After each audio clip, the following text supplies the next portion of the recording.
Welcome to another episode of Every Horror Movie on Netflix, the podcast where we watch, review, and discuss every horror movie on Netflix. I am one of your hosts, Allison with a Y, here with Patrick. Hello. And Allison with an I. Hey. And this week is my pick. I picked Cobweb, and I think it's like fairly new-ish on Netflix. It's a movie from 2023, and Cobweb follows a shy young boy named Peter who begins to hear of the voice of a young girl inside his bedroom wall the week before Halloween. Peter's parents, Carol and Mark, are played by Lizzy Caplan and Antony Starr from The Boys. They don't believe Peter's story about what he's been hearing, but they're also extremely overprotective of him, in part because a girl in their neighborhood disappeared while trick-or-treating several years ago. Peter must figure out the source of the apparent haunting in his house, even as his parents insist that he is the problem. Right off the bat, great cast. Oh, yeah. I love Lizzy Caplan.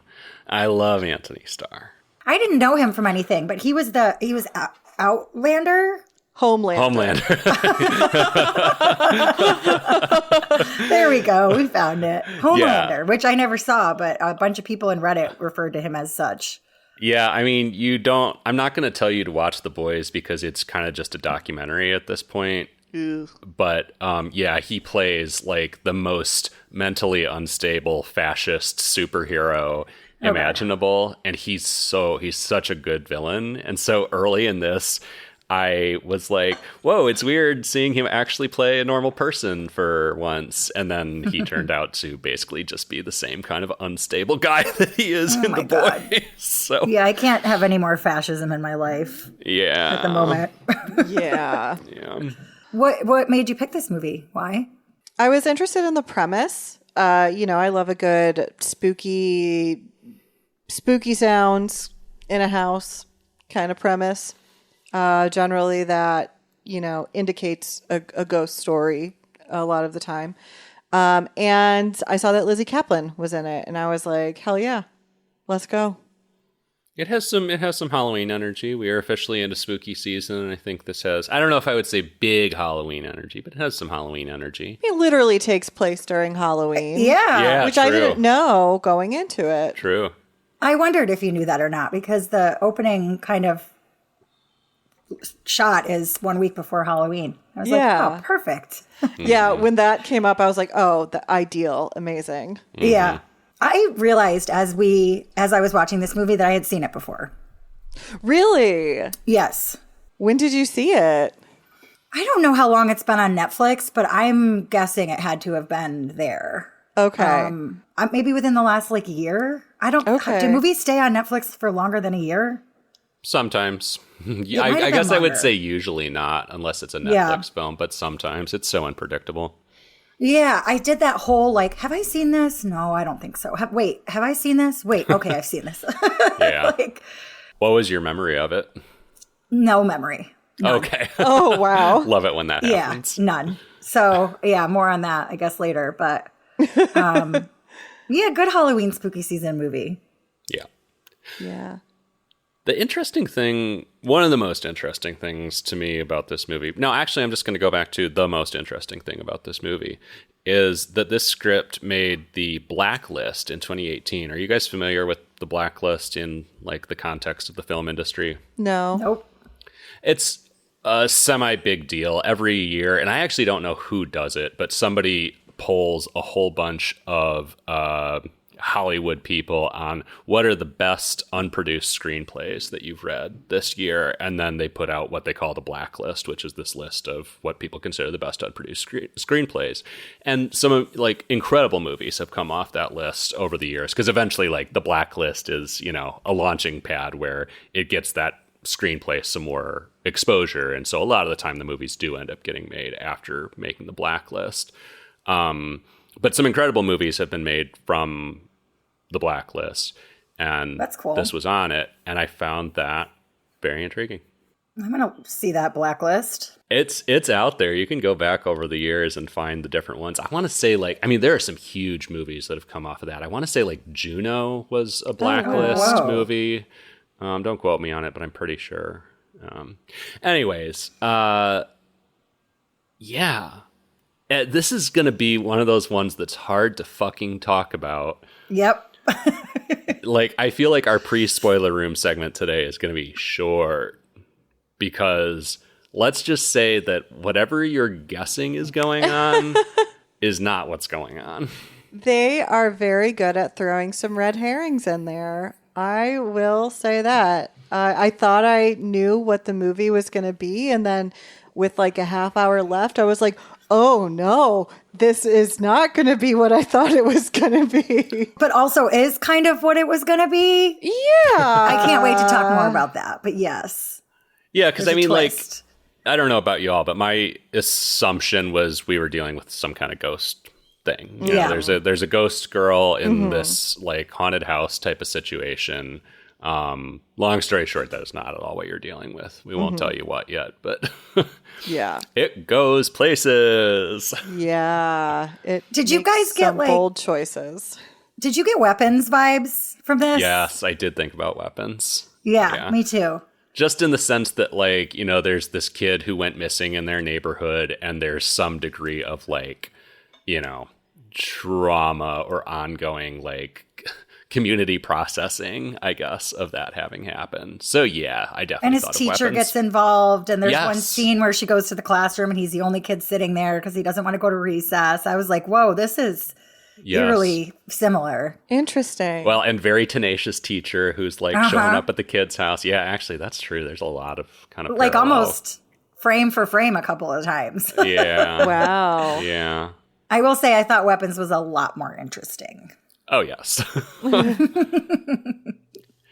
One sort of twist, I guess, that I feel like we can discuss, but I guess it's not even really a twist because why it was clear to you early on what was going on. And I mean, I still think even if you missed it like I did, it's pretty clear, but the parents are not good people. Yeah. Understatement. Yeah. Yeah. I briefly was like, oh, like Lizzy Caplan seems like she's a good mom, like helping him through like learning piano and like whatever he heard in the middle of the night. And Antony Starr, like I said, I briefly was like, oh, it's weird seeing him play like kind of a normal person. And in retrospect, I'm almost not quite sure how I read it that way because they are like fucked up. I think you specifically said, oh, it's weird to see him not play a psychopath. Yes. And I was like, just wait on that. Yep. Yeah. But, you know, for the first the first 10 minutes or so, 15 maybe, we're supposed to think that they're good parents. And they acted that well enough where it was ambiguous, right? Really? Okay. Well, because they're good actors. Well, no. I think that, let me say this differently. We're supposed to think that they're good parents. Okay. I yeah. didn't She's get that teaching at him all. Really? She's teaching him piano. There was a couple moments where she was like, curl your fingers. And me, being a mom who taught my daughter piano forever, was like, I've been there. I've done that. You know, you have to correct their form. This Suzuki method, whatever she's doing. And then there was some weirdness, but it was subtle. And then it was a lot. But it was subtle in that she was like, you know, well, let me hear what you're hearing, because he's hearing knocking at the wall, and then she listens. But I think you weren't reading that wrong, Patrick. I think no. I feel less crazy now because that was, and also she handles his first encounter with the voice in the wall, I thought, pretty well. I forget what she does exactly, but I was like, okay, like you're not telling your kid that he's crazy, at least. Yeah. And then she listens at the wall too. She's empathetic. Yeah. This is a fascinating read. Immediately, she sent my spidey senses tingling. She was giving me like pod person, Stepford wife, other mother vibes from the get-go. Yeah, I mean, it absolutely went there for me. That just wasn't how I read it right off the bat. It did not take long for me to be like, oh, okay, this is definitely fucked up. I feel like why you might have a preternatural ability to see dynamics between kids and their parents, though, given your line of work, or that you're just very maternal. I hope that's okay that I say, but I get. Oh, that's okay. Yeah. Yeah. I think you have that ability. So Maybe I thought she was fucking weird from the beginning. I thought that was like an obvious read, but yeah, apparently it's not, because I don't think necessarily the two of you were wrong in thinking that, but it's just like I had such a different read from her from the beginning. And I think that's what they were going for, was that it could be interpreted, because it didn't last long. Yeah. Yeah. Well, because like her kind of explicit actions or how she handles some situations soon enough make it very obvious. Yeah. Patrick, what was the moment that you clued in that the parents were weird? I actually don't remember. Mine was at the dinner table when they started talking about Halloween. Oh, yes. Yeah, when they're like being very overbearing. I think that's the first moment where they're being like overbearing about a simple thing, which is that the kid wants to trick or treat. Mm-hmm. And then they tell him the story of the girl who went missing. And yeah. And it's not just like, oh no, son, like, that might not be safe, but it's just like weird vibes. And it's like, son, you are weird for wanting to do this. Reminded me of my own parents. Yeah. Mm-hmm. But, Sorry. you know what? Should we unpack that? It's okay. No, we do not need to unpack that. We do not have enough time to unpack that. We do not have enough days to unpack that. We've been unpacking it during the course of our relationship, and it still hasn't been fully unpacked. Yeah, we're not done. But no, I want to give big props to both these two. And I mean, actually, the young actor who plays the little boy, Peter, is very solid as child actors go. But I want to particularly give props to Lizzy Caplan and Antony Starr. Killed it. Mm-hmm. And Antony Starr kind of playing, again, as I said, like a character I'm familiar with seeing him play, which is just a fucking like control freak sociopath. But Lizzy, I don't know that I've ever seen her play just like a bad character, an antagonist. Character. I just don't know that I've seen her play an antagonist, period. And she was great. And especially because I think her performance is a little more like modulated or subtle than Starr's. Like his is a little more just openly hostile and fucked up. And hers has a little more shading to it and does have some of that like Stepford wife-ness that you mentioned in the way that she carries herself. I thought they both nailed it, and particularly her. I thought it was just calibrated in a really nice way that felt fairly original, actually. Like his performance, I was like, okay, I've seen you do this before. But her, I was like, I haven't seen you do this before. And also this feels a little fresh to me just in general. Yeah, I've never seen Lizzy Caplan play a character like this. Normally she plays like a pretty cool character, pretty loosey-goosey. Yeah.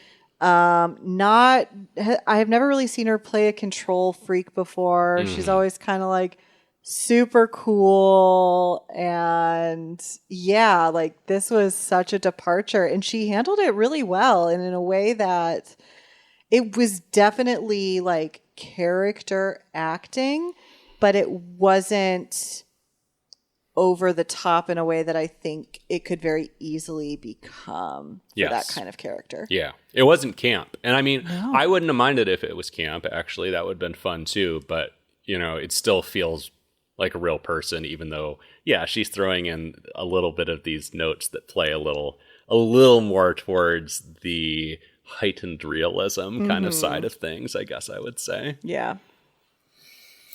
It made me uncomfortable. In like the right way or a bad way?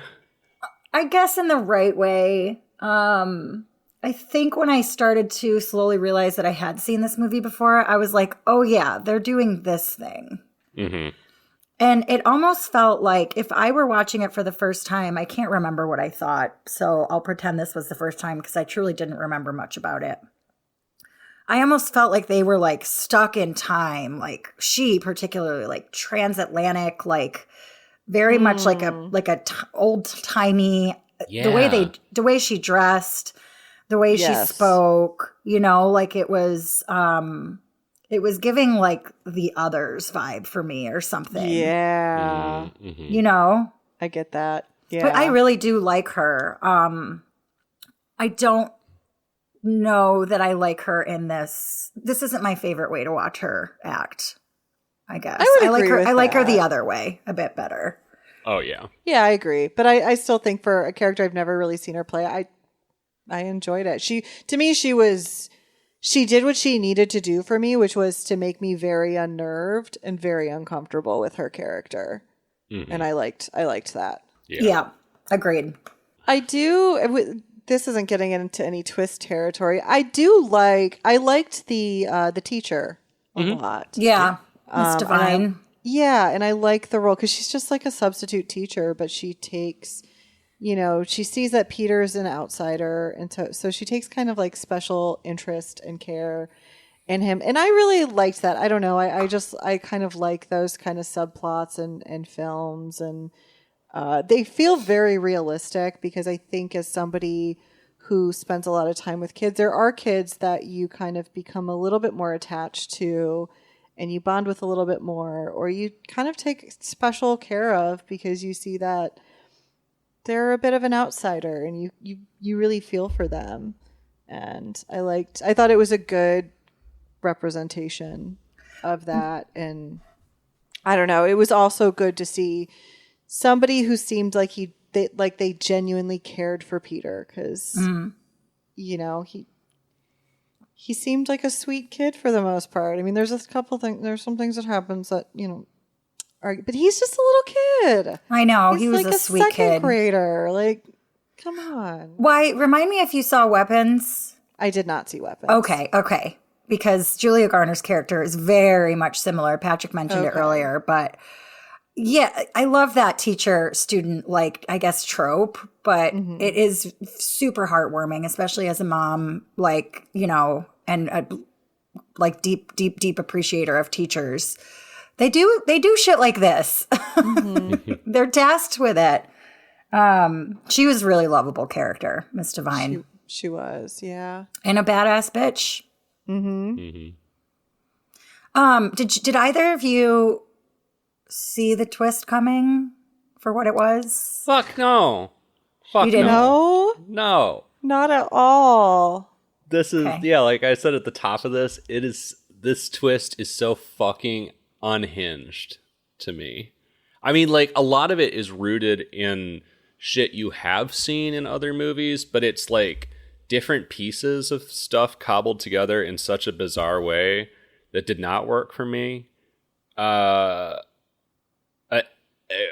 Yeah, I'm still almost kind of reeling from where this ended up going.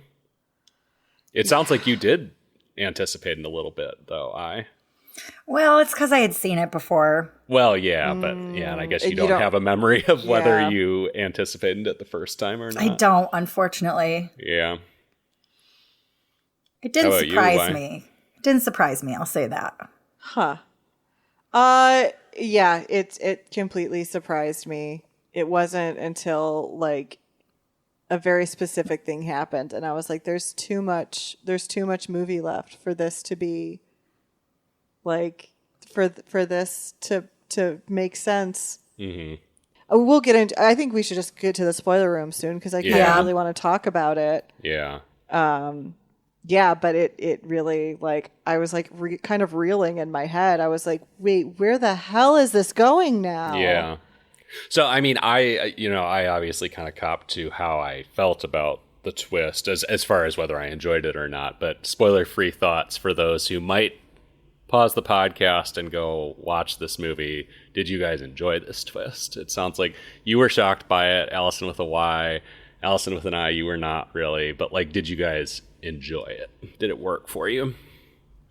I think the idea of it worked for me, and then the payoff did not work for me. I would agree. I don't dislike the idea at all. I think there was something kind of clever about it, but the execution of it and like the culmination all at the end resulting from the twist, I don't know. I feel like it felt kind of it just left me thinking what more than anything else. Felt like the end of White Noise for me. Yeah. Oh no. That's apt. Yeah, and I mean, this is where I would kind of want to bring it back to the Blacklist thing for a minute, because I think this is pretty well staged, just well directed. It's a first-time director. The guy's name is Samuel Bowden, and I think he does a pretty solid job staging this. Again, I enjoyed the performances for the most part. But to me, like, the main flaw is just this weird ass script that still, nonetheless, a lot of agents or movie execs or whatever were like, yeah, this is one of the best things I've read in a while. That's a little baffling to me, actually. But I will also throw in the fun fact that this writer, Chris Thomas Devlin, the other big thing on his resume is he wrote the 2022 Texas Chainsaw Massacre reboot that was on Netflix, which we did do for the show at the time. And I thought it was a piece of fucking shitty hot garbage. Chris or Steven? One of those madmen called it like their favorite thing we watched for the podcast that year, which I thought was insane. But anyway, that sounds like a Chris take. Yeah, I think it was actually a Steven take. No, and he hated it when we reviewed it originally. I think he was trolling a little bit, but who knows? Has to be. Yeah, or maybe it was just a really bad year where there was nothing else that. Was that even that bad movie was the best of what he had seen for the podcast. But man, that was a turd. Did you see that? I know you didn't. Why? I didn't. No, I don't think so. I missed that one. Well, keep it that way. All right, should we review this thing? Yeah.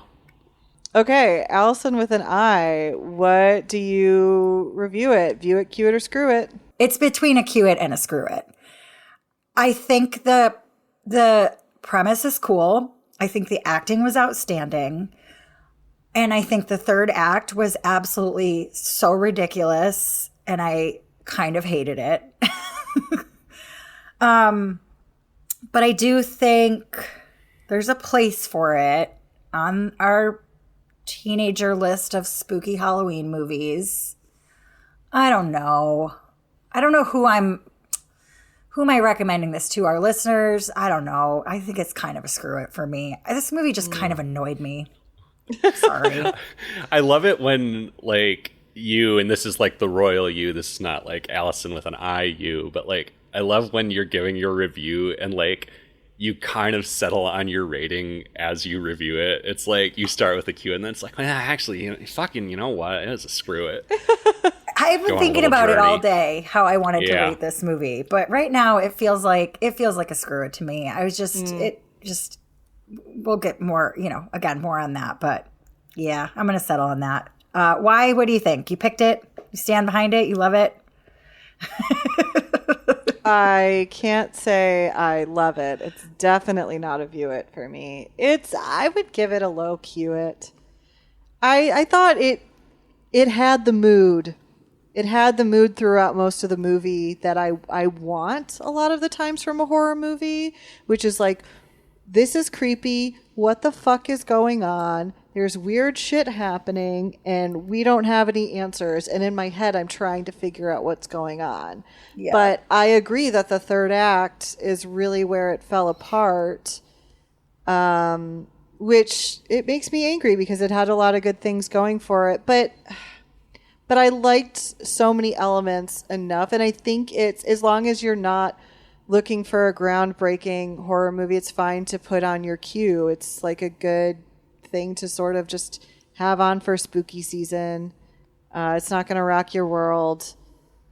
It might piss you off by the end a little bit, but there's enough of the vibes there to be kind of a decent casual spooky season watch. Patrick, what about you? I agree with most of what you both said. It's kind of in between for me. I think, man, it's hard because, like, kind of like we've been saying, like, a lot of the elements are there. Like you said, why there's solid atmosphere. what I was preparing to dislike about it early on was I thought it was going to be very formulaic, very derivative. I was like, okay, like another like ghost kid in the wall that like the creepy bullied kid connects with, whatever. And then, as we've said, it does not go there exactly. And so I guess props to it for that. I don't know. I'll go cue it because I got to give it some credit for just going absolutely wackadoodle. Not really in a way that I liked necessarily, but I'll give it credit for, I guess, just being audacious and taking some weird swings. Bold choice. Yeah. And I'll certainly give it credit for a lot of other stuff prior to that. It was just, I don't know. I'm so tempted to screw it, but I don't know. It's an odd curiosity. And if you're thinking about it, I'm not going to discourage you from watching this completely unhinged third act. Yeah. So cue it. All right. We've got one screw it and two cue it's. Yeah.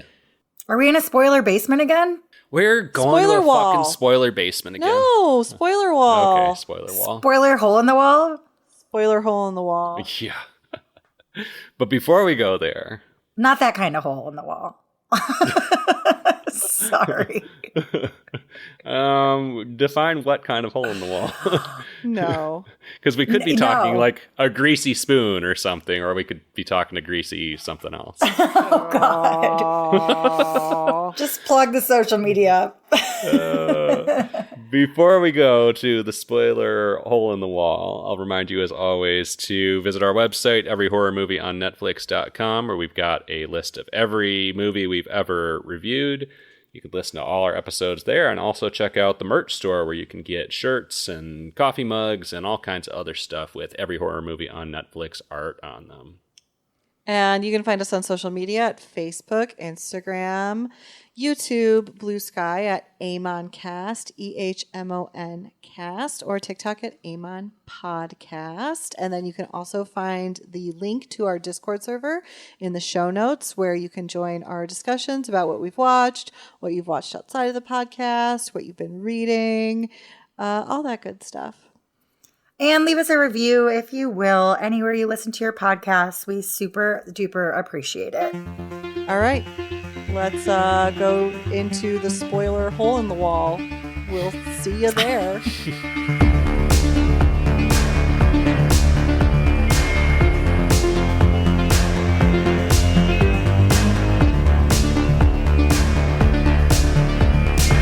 And welcome back to the spoiler hole in the wall. Well, we've peeled up the wallpaper to find a creepy little hole in the wall, and ooh, what's in there?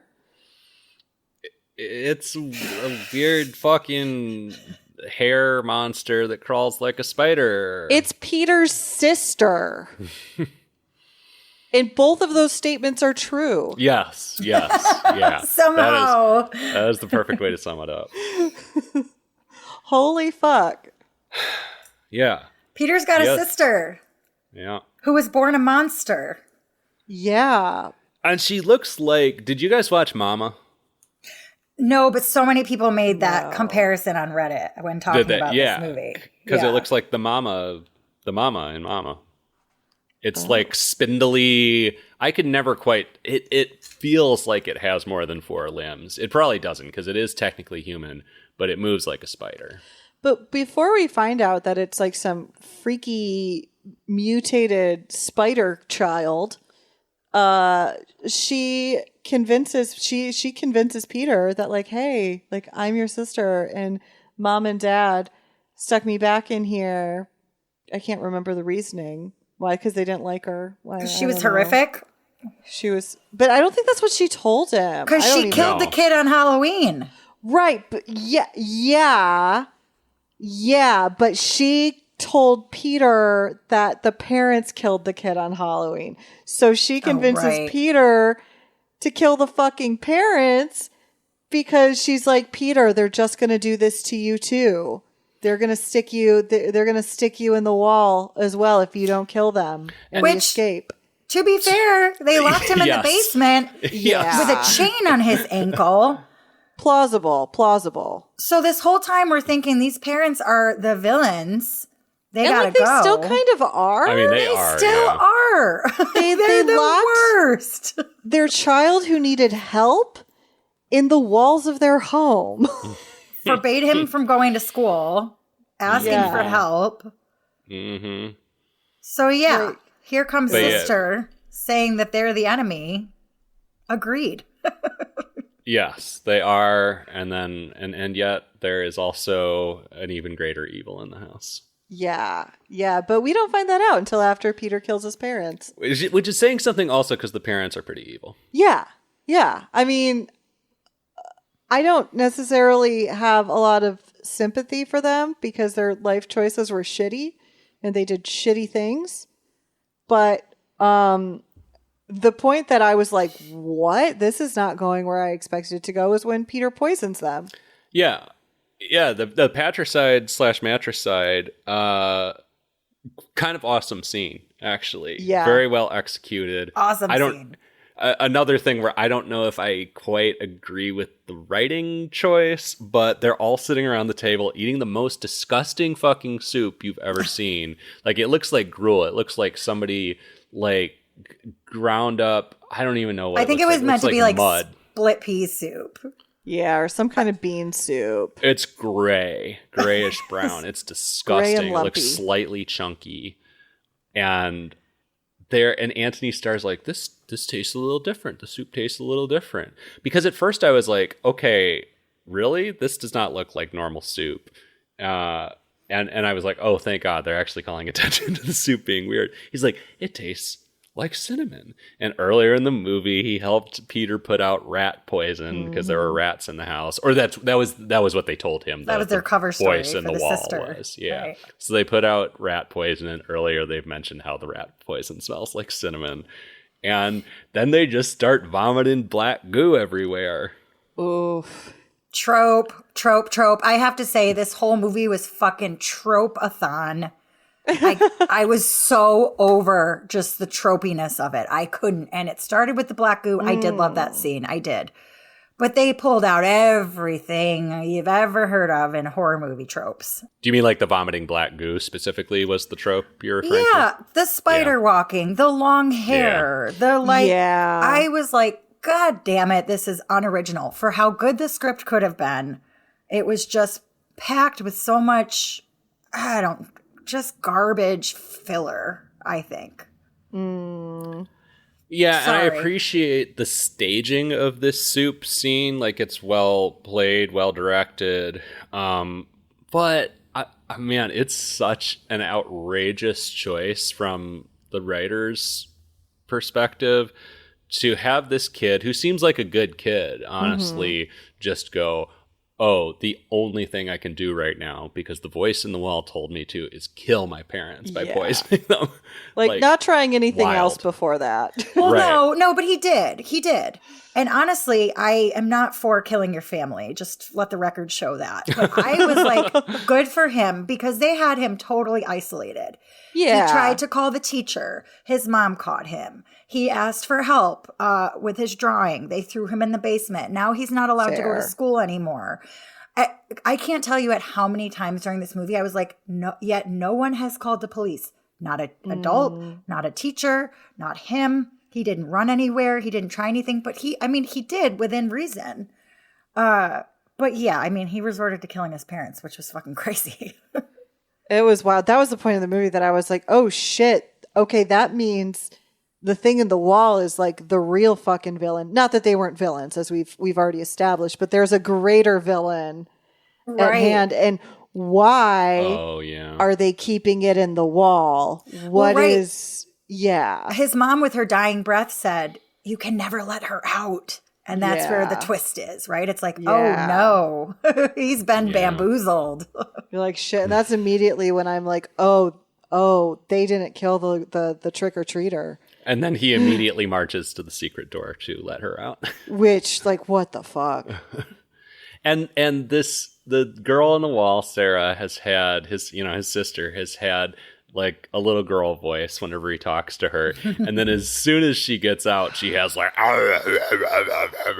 adult husky. She has this deep sort of creepy voice like this. It's and it's deep. Yeah. What? Yeah, it's like growly. And Yeah. It's like, wait, how you weren't that much older than Peter. Right. How old are you? What the fuck? Yeah. Why do you look like this? How do you look like this? I don't know. It's just, and I mean, I always say I don't necessarily love when a movie explains every fucking thing to you, but man, you gotta explain to me how your daughter that you've been hiding in the basement and has somehow gotten up into the fucking wall. Like a wall does not have a lot of space in it, you know? She said she was down there so long she learned to climb and scratch. But I'm sorry. Hang on a minute. I'm going to skip over some stuff. But for a mutant creature spider girl who can rip the heads off of people with her bare hands Yeah. and climb up walls, you mean to tell me that a grandfather clock behind some like 1903 plaster is going to keep her in the wall? Right. Come on. Yeah. Yeah. A lot of plot holes for me.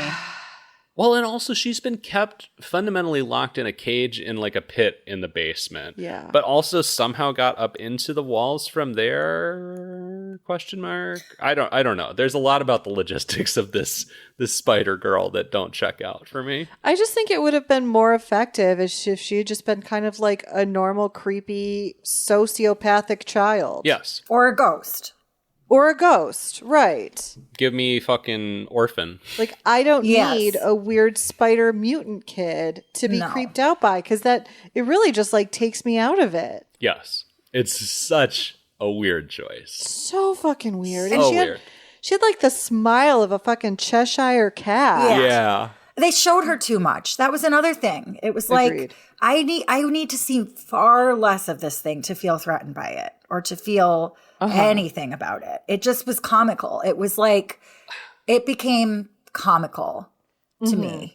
Like, I agree with you on that, but I also have the exact opposite opinion if those two things can exist, Sure. because I kept being like, what is this? Especially early on, it's like, what am I looking at here? Like, give me a wide shot or a close, I don't know, something where it's more than just like a quick skitter of legs across the screen. I don't know. It is odd because like I wanted more to understand what I was looking at, but then also when I did get brief glimpses of it, I was like, what?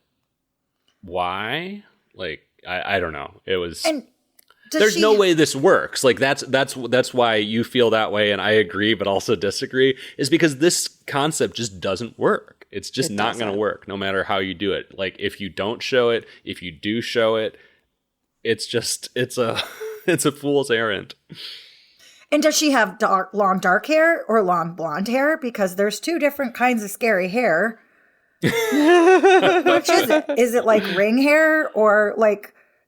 I mean, for the most of the last couple of shots, she's got this long kind of blonde hair that they use to like pull her down back into hell's wherever. Yeah. But That's true. there was just continuity stuff and even the smile in her face. From one scene, she was the Cheshire Cat. The next scene, when he's under the bed and she like gets in front of him, she's got like more of a normal childlike face that's like deformed. It was too much. It was weird. It's so odd. And I mean, again, going back to the screenplay thing, I almost wonder if there's like more context for this in the screenplay that's either in the dialogue in the text that got cut, or maybe just context that's in like the scene description that wouldn't be spoken dialogue, but that the director failed to kind of convey from the script. But I don't know. Again, I keep going back to the Blacklist thing. I'm a little baffled how you read this and go, yeah, Spider Girl on the walls. This is one of the best things I've read in a while. Yeah. Also, I don't know. The ending pissed me the fuck off. Yes, which is Miss Divine finally shows back up to the house. Right. That's fine. Helps Peter lock Sarah in the basement. And then Sarah, there's just like this weird voiceover where Sarah's just like, wherever you go, you'll always be thinking that I'm around the corner. You never escape me. It's like they could just call the fucking police and be like, hey, my parents kept my weird mutated sister in here and she killed my parents and all of these people and they could take her. Right. End of story. And or literally you could just move and you're not going to be there. Because you're not a ghost or an entity. You're a physical person. Right, yeah, it's like flipping the script back to like what our original expectation of this was, which is that she's a supernatural entity, which she's not. Right. Yeah. She's a mutated, fucked up kid. It's like, what are you gonna do? You are going to jail. Yeah. I mean, Jesus, hopefully. Yeah, I'm sure like Miss Divine, like she's gotta have enough sense to her to be like, yeah, we're fucking calling the cops. Mm-hmm. There's like 7 dead people in this house. Many of them students. Like, yes. Right. This is getting investigated one way or another. Yeah. See, now you guys know why I screwed it. I get it.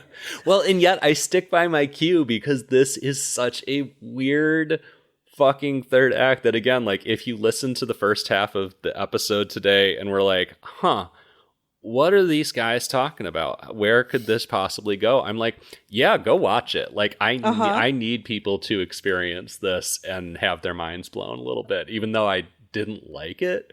It, again, just points for the absolute audacity. So much audacity. You know what it reminded me of a tiny bit was, but I loved this movie, was the end of Babadook. And my mom is a fellow horror movie lover who's just started listening to our podcast, by the way. Hi, Mom. Oh, cute. Thanks for listening. Hi, Allison with an eyes, Mom. Paula. Her name's Paula. Hi, Paula. She loved the Babadook and then she hated the third act. So then she says that movie sucked, which I thought the Babadook was a masterpiece. I love that movie. Love it. Mm-hmm. I get where somebody could have been like, it could have lost somebody a little bit in that third act where, they have to lock him up or whatever. But I thought, I don't know what else you would do that. And I thought it was brilliant. This reminded me a little bit of that. It just in that, I don't know. Did you guys get Babadook vibes at all? Oh, yeah. Yeah, I can see that a little bit. Yeah. So certainly like tonally. Yeah. Yeah. Spooky-ooky family shit going on. Yeah. I don't know. The end of this just felt like they went, well, we don't know what to do. So fucking let's just do all this shit.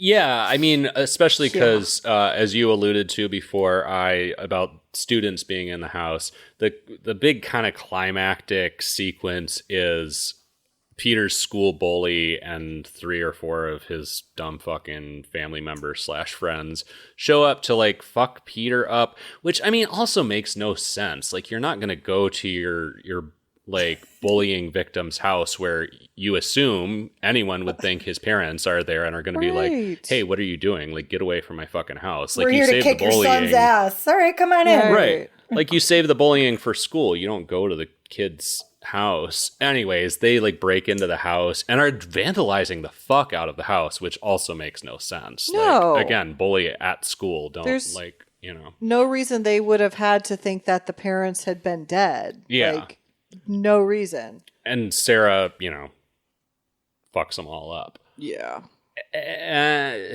Which feels like padding to me at that point. Yep. It's like, why this really isn't accomplishing anything other than like, I don't know, I guess they're showing off what they think is their cool monster. I don't know. It was odd. It's just really, really odd. And if you're Sarah, wouldn't you rather get out of the house and like go try to experience some of the world instead of just like, I'm not trying to like get in the mind of this monstrous thing, but I don't know. That's your whole goal, is just to kill everyone that's quote unquote living a normal life. Like, cool story. So I do have an answer for that. Her top goal is taking revenge on Peter because she's pissed at Peter for like getting to live a normal life. So now that she's gotten him to kill the parents so that she can get out, she wants to get to him next. So I think it's like him and then the rest of the world. Yeah. I suppose. But yes, you would think she'd want to get out of the house.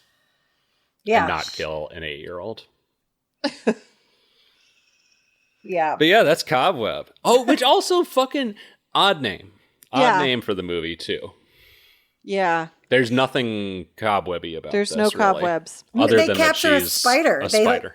Right. And they put a spider outside, Miss Divine and Yeah. Peter. And Sarah says the word cobweb at one point. Right. Yeah. Weird choice for a title. Yeah. Weird choice for a third act. A lot of weird choices made. Somebody on Reddit, and I don't have a lot more to say after this, but said it's one of those movies that doesn't really work as a full-length project, but probably would have torn it up as an episode of Tales from the Crypt or another anthology series. Yes. Totally. Sure. Agree. Yeah, I mean, like, and again, it's a tone thing. You know, if you established a little more of like a goofy / campy tone, sure, fucking Spider Girl on the wall. But everything prior to this, for the most part, is played pretty straight. You know, we talked about Lizzy Caplan's character seeming like, you know, a little bit heightened reality with like the slight transatlantic accent and these kind of little touches. But that's about as far as it goes into feeling like, having that campy tone. I don't know. Like, tone could fix this. Yeah. A Yeah. complete tonal shift could fix this. Because most of it feels pretty grounded in reality. Yes. Like, I would be down for sort of the silly version of this, where it's, you know, saying, yeah, this is ridiculous, and you're supposed to think it's ridiculous. Yeah, absolutely. Yeah. Thank God it was only like an hour and 28 minutes, because Thank any God. longer than that, I would have been pissed. Yep. What do we got next week? I think horror catch up, right? It is horror catch up. We gotta find some bangers this month, guys. We do. We'll try to bring y'all some bangers. We're not off to a good start. No. Sorry, guys. Well, it was Hey, it on theme. happens. It was Halloweeny, so thanks for that. Why? Yeah. Wasn't intentional, but I'll take it. I mean, look, it's one of those ones where, like, I'm glad I watched it, actually, Yeah. just because it was so weird. It's actually one of the stranger things that I've seen in the Amon journey. Yeah. I just didn't like it. Yeah. All right. Well, that is it for Cobweb. Please check out our website, everyhorrormovieonnetflix.com. There is links to the episodes as well as merch. Maybe someday we'll get you new merch, new, fresh, exciting merch, because Patrick's quite the artist. I'm working on it. It's on my blacklist. And you can also check us out. I've got a master list of the best unproduced T-shirts that I've designed in my head. And you can also check us out on social media, Facebook, Instagram, Blue Sky, YouTube at AmonCast, EHMONcast, and TikTok, Amon Podcast. Plus, you can join our Discord. The link is in the show notes, and chat with us about Cobweb if you've also watched it and rage about the spider mutant child.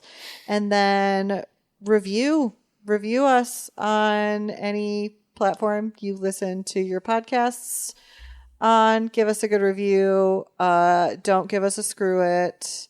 That's rude. Don't use our words against us.